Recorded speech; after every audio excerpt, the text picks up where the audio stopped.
આજે હતો બિટ્ટુનો જન્મદિવસ એટલે એને આપ્યું મસ્ત ગિફ્ટ. શું ગિફ્ટ છે એ જાણવા માટે તમારે વિડીયો લાસ્ટ સુધી જોવા પડશે. જય શ્રી રામ, ગુડ મોર્નિંગ અને સ્વાગત છે તમારું આજના મારા મિની બ્લોગમાં. સવારમાં બિટ્ટુ તૈયાર છે અને ભાઈબંધ લોકો પણ કારમાં બેસેલા છે. પછી અમે કાર લઈને નીકળી ગયા ડમર જવા માટે. જવા પહેલા કર્યું ગાડીનું પેટ ફૂલ. ઓ ભાઈ સાહેબ, કીચડમાં ટ્રક ફસાઈ ગયેલો. હમણાં અમે લગભગ 7-8 કિલોમીટર ટ્રાફિક કાઢ્યું છે. આ છે ડમરના ચેકપોસ્ટ અને આ છે દેવકા બીચ. દેવકા બીચ પર આવીને સૌથી પહેલા ખાધી અમે ભેલ, ક્યુકી પહેલે પેટ પૂજા ફિર કામ દૂજા. પછી નીકળી ગયા અમે દરિયામાં ફરવા માટે. અને હેરીભાઈ એની લાઈફમાં પહેલી વાર દરિયો જોતો છે એટલે એને તો રમવાની મજા આવી ગઈ. પછી અમે બિટ્ટુ સાથે કર્યું એકબીજાનો વિડીયો શૂટ.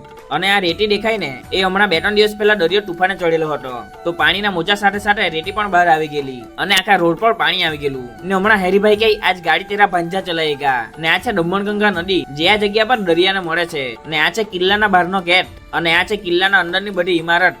આ જગ્યા પર બધા પ્રી વેડિંગ શૂટ કરવા માટે આવે. અને આ છે જમ્પર બીચ અને આપણા હેરીભાઈને દરિયા કિનારે રમવાની બહુ મજા આવે.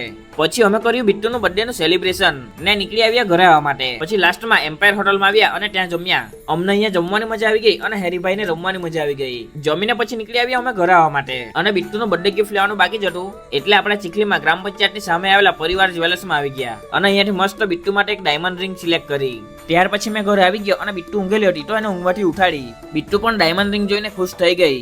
બિટ્ટુ ખુશ એટલે મેં ખુશ.